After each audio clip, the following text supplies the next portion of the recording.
Psalm 74. And last week we talked about, if you can imagine, Psalm 73,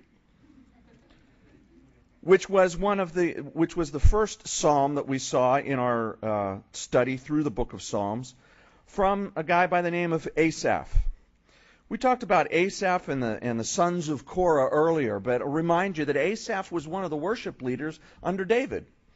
And what's really kind of cool is his family became a generation and heritage of worship leaders.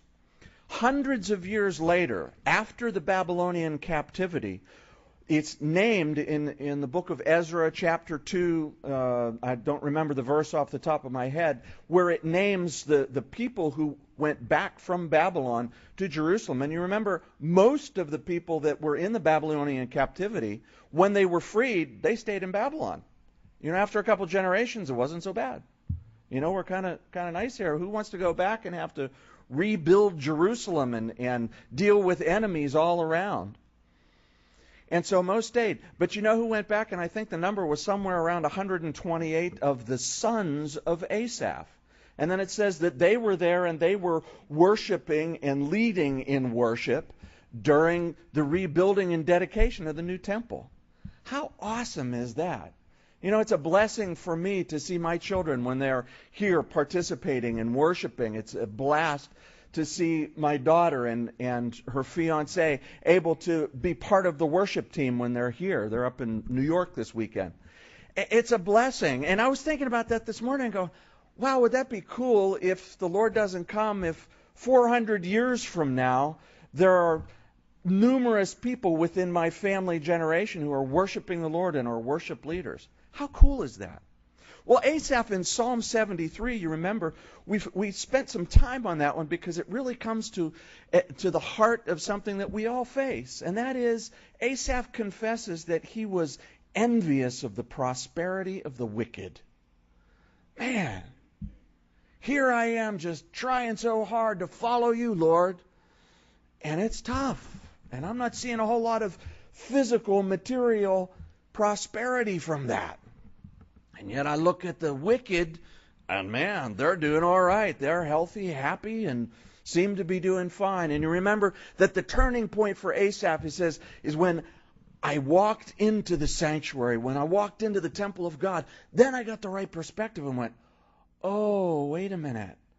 I was focusing just on this life and worried about being comfortable in this life. But Lord, you deal with these eternally in a much different way than what I have to look forward to.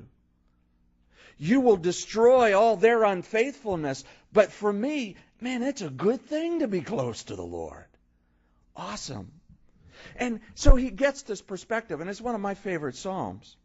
Well, the rest of the Psalms of Asaph, he actually deals with this subject of judgment, and he deals with it in a number of different ways. And that's what we're going to look at today as we go through, not singularly verse by verse, but we're going to go through the 10 Psalms, Psalm 78 through Psalm 83.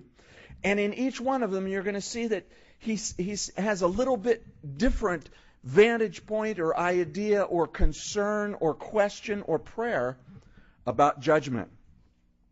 So we'll pick it up with Psalm 74. If you found your way there, you can read along with me silently from Psalm 74, beginning at verse 1. O God, why have you cast us off forever? Why does your anger smoke against the sheep of your pasture? Remember your congregation which you have purchased of old, the tribe of your inheritance which you have redeemed. This Mount Zion where you have dwelt. Lift up your feet to the perpetual desolations. The enemy has damaged everything in the sanctuary.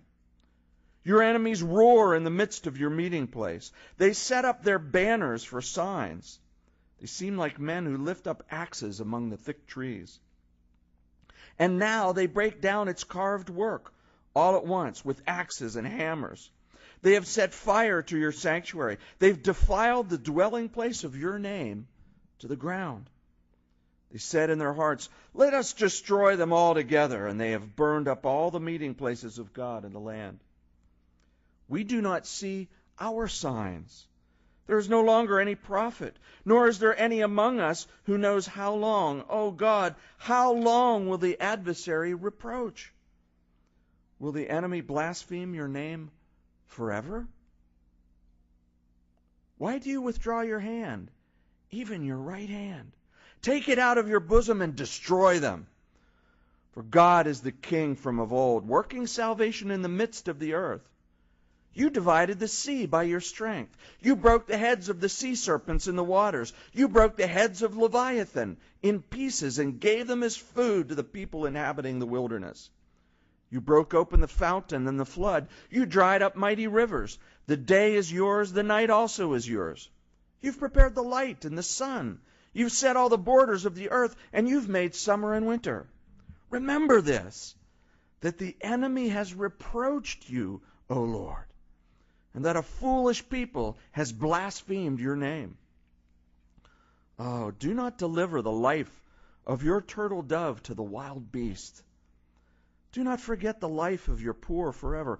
Have respect to the covenant, for the dark places of the earth are full of the haunts of cruelty. Oh, do not let the oppressed return ashamed.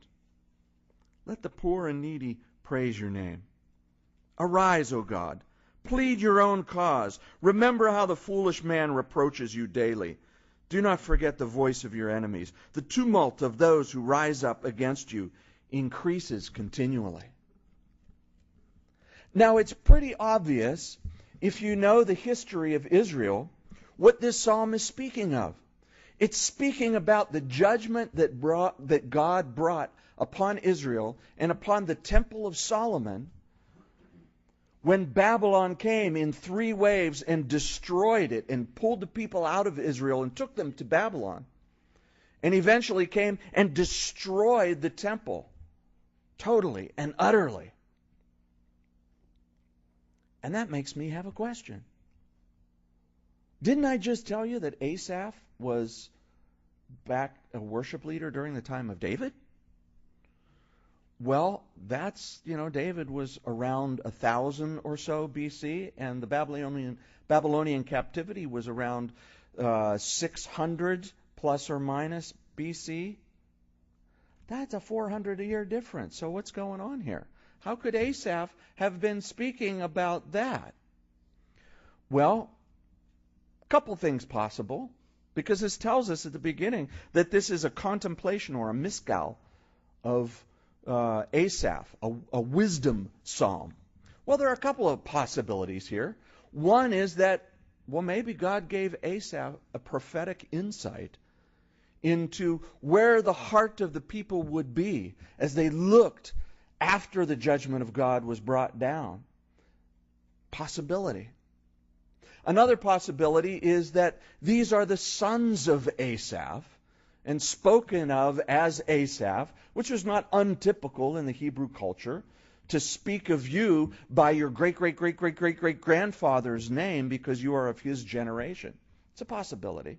And that's the one that I think is going on. Here's what I think. I think of those 128 sons of Asaph that are returning back with Ezra and going to see a city that has been destroyed and a temple that has been destroyed. And they themselves did not see that destruction because it happened years and years, generations before that. But they'd heard of it and they'd sung of it in Babylon. And I imagine, as they are on that journey, walking from Babylon back to Jerusalem, not just a 1 or 2 day journey, and as they're going and they're trying to pray and to praise, this is the worship team, and they are crying out to God and saying, God, how long will you forget about us? We have been in captivity. We were destroyed. All of the things that we knew as important and as the temple and all of the holy things were utterly destroyed. And now you have granted us to go back, but there aren't many of us that have decided to go. And here we are going back into a very difficult situation.